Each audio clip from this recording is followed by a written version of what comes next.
حضرت زکریا نے دیکھا کہ اگر میری اس بھانجی کے پاس، میری سالی کی لڑکی کے پاس، مریم کے پاس اگر بے موسم کا پھل آ سکتا ہے تو میں 80 سال کا بوڑھا ہو چکا ہوں، مجھے اللہ اولاد کیوں نہیں دے سکتا ہے؟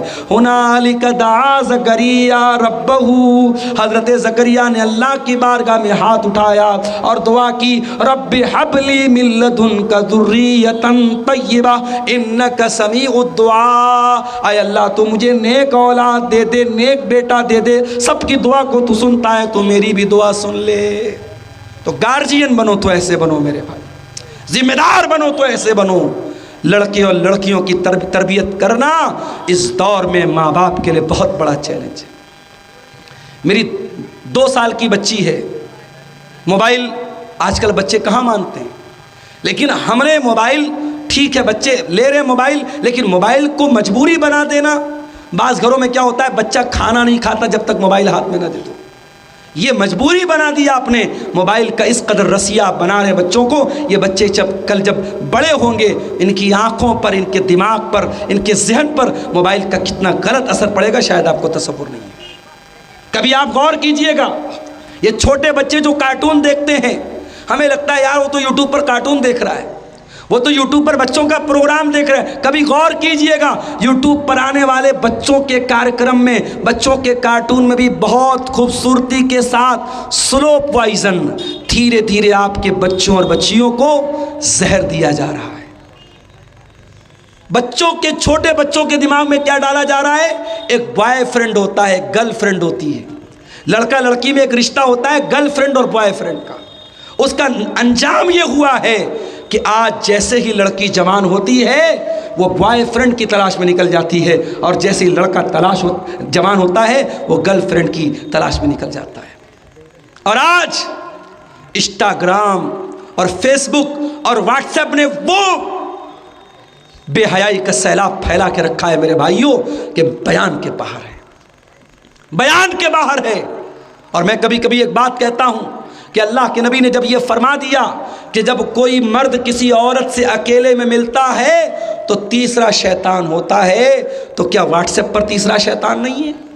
کیا انسٹاگرام پر تیسرا شیطان نہیں ہے؟ کیا فیس بک پر تیسرا شیطان نہیں ہے؟ کسی لڑکے کا میسج آیا لڑکی کو، السلام علیکم، میں آپ کا اسلامی بھائی ہوں اور آپ میری اسلامی بہن ہیں۔ معاف کیجئے گا، اسلام کے رشتے کے اعتبار سے ٹھیک ہے، ہر مسلمان مرد دوسری عورت کا اسلامی بھائی ہے، مگر یہ اسلامی بھائی بہن کا رشتہ یہ اس بات کی اجازت نہیں دیتا ہے کہ لڑکی سے چیٹنگ کی جائے، اس کے ان باکس میں جا کے، چیٹنگ میں جا کے اس سے پرائیویٹ باتیں کی جائے۔ آج پہلے دعا سلام ہوتا ہے، ہائے ہیلو ہوتا ہے، اور اس کے بعد لمبی چوڑی باتیں ہوتی ہیں۔ زنا کاری اور بدکاری یہیں سے شروع ہوتی ہے میرے بھائی۔ ابھی میرے پاس ایک فون آیا مئو سے، بنارس سے 100 کلومیٹر دور ایک جگہ ہے مئو، ہماری پہچان کے ایک صاحب تھے، ان کا فون آیا، کہا مولانا صاحب ایک مسئلہ پوچھنا ہے۔ میں نے کہا کیا مسئلہ ہے؟ کہا ایک عورت ہے، اس کے شوہر کا انتقال ہو چکا ہے، بیٹے ہیں مگر بیٹے بہت بزی ہیں، بیٹوں کے پاس ٹائم نہیں ہے، وہ عورت عمرہ کرنے جانا چاہتی ہے۔ اس عورت کی جو دیورانی ہے، دیورانی سمجھتے ہیں نا، چھوٹے بھائی کی بیوی، تو دیورانی جو ہے وہ جا رہی عمرہ کرنے اور دیورانی اپنے بیٹے کے ساتھ جا رہی ہے، تو کیا وہ عورت اس لڑکے کی بڑی امی ہوئی تو لڑکا اپنی بڑی امی کے ساتھ، یا یہ کہہ لیجئے کہ چچی اور بھتیجا، کیا وہ عمرہ کرنے جا سکتے ہیں؟ میں نے کہا ایک بات بتاؤ میرے بھائی، کیا بڑی امی کا رشتہ یا چچی کا رشتہ کیا شریعت کی نظر میں کیا یہ محرم کا رشتہ ہے یا غیر محرم کا رشتہ ہے؟ تو وہ کہنے لگے مولوی صاحب مجھے تو ایسا لگ رہا ہے غیر محرم کا رشتہ ہے۔ میں نے کہا لگ نہیں رہا ہے، صحیح بات یہی ہے، چچی جو ہوتی ہے وہ غیر محرم ہوتی ہے۔ ٹھیک ہے، ہم لوگ احترام میں چچی کو چچی بولتے ہیں یا بڑی امی بولتے ہیں، بڑی امی یا چچی، اگر چچا کا انتقال ہو جائے یا بڑے باپ کا انتقال ہو جائے تو وہ عورت نکاح میں بھی آ سکتی ہے اپنے دیور کے لڑکے کے ساتھ، اس کے لیے غیر محرم ہے وہ۔ تو جس مرد کے ساتھ نکاح ہو سکتا ہے وہ غیر محرم ہے، میں نے کہا وہ اس کے ساتھ عمرہ کرنے نہیں جا سکتی۔ تو کہنے لگے مولوی صاحب یہ مسئلہ ہم نے اپنے علاقے کے ایک بہت بڑے عالم شیخ اسد اعظمی حفظہ اللہ سے پوچھا تھا، جو ہمارے بھی استاذ لگتے ہیں۔ تو میں نے کہا جب آپ نے اتنے بڑے عالم سے یہ مسئلہ پوچھا تو پھر آپ نے مجھ سے کیوں پوچھا؟ کہنے لگے میں نے سوچا کنفرم کر لوں۔ میں نے کہا کنفرم نہیں کرنا تھا آپ کو، آپ یہ چاہتے تھے کہ اگر شیخ اسد اعظمی نے یہ فتویٰ دیا ہے اور یہ مسئلہ بتایا ہے کہ اپنے چچی اپنے بھتیجے کے ساتھ عمرہ کرنے نہیں جا سکتی، تو آپ نے عبدالغفار صاحب کے پاس فون کر کے مسئلہ اس لیے پوچھا تاکہ آپ کو کوئی گنجائش مل جائے۔ آج کل یہ بھی مسئلہ چل رہا ہے کہ لوگ مسئلہ پوچھتے ہیں علماء سے، مسئلہ پوچھنے کے لیے نہیں بلکہ اپنا راستہ نکالنے کے لیے اور گنجائش نکالنے کے لیے راستہ پوچھتے ہیں۔ میرے بھائیوں، اپنے گھروں میں محرم غیر محرم کا فرق کیجیے۔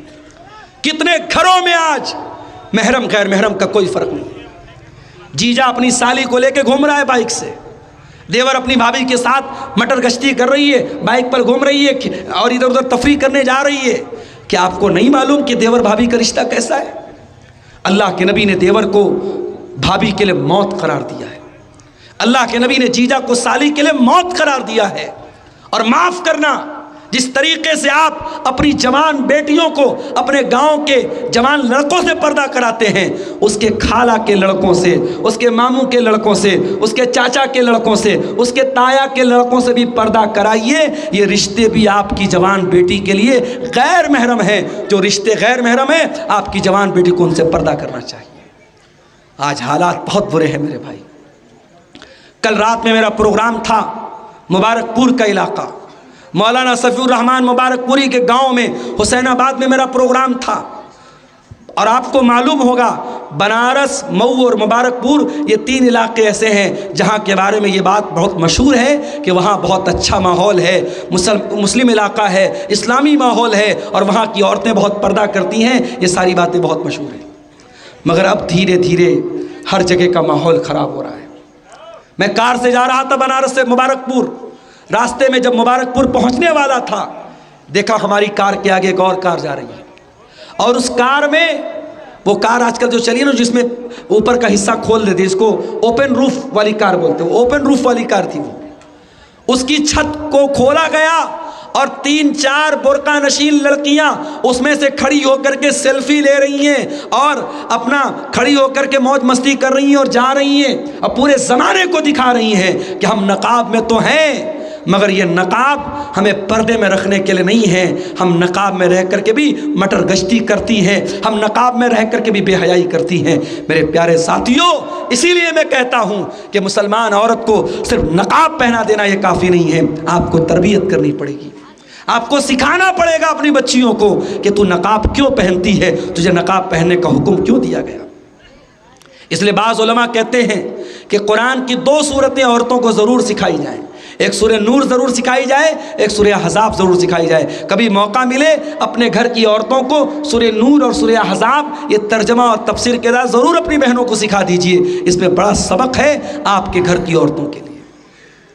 یا ایھا النبی قل لازواجک وبناتک، اے نبی اپنی بیویوں سے کہہ دیجئے، اپنی بیٹیوں سے کہہ دیجئے، وَنِسَاءِ الْمُؤْمِنِينَ اور تمام مومنہ عورتوں سے کہہ دیجئے، یُدْنِینَ عَلَیہنَّ مِن جَلَابِیبِہِنَّ، جب وہ اپنے گھر سے نکلے تو چادر ڈال کے نکلیں، نقاب پہن کر کے نکلیں، برقع پہن کر کے نکلیں۔ ذَلِکَ أَدْنَىٰ أَن يُعْرَفْنَ فَلَا يُؤْذَيْنَ، یہ پردہ پہچان بن جائے گا، یہ نقاب پہچان بن جائے گا کہ یہ عزت دار گھر کی لڑکیاں ہیں، یہ عزت دار گھر کی عورتیں ہیں اور کوئی ان کو چھیڑنے کی جرت نہیں کرے گا۔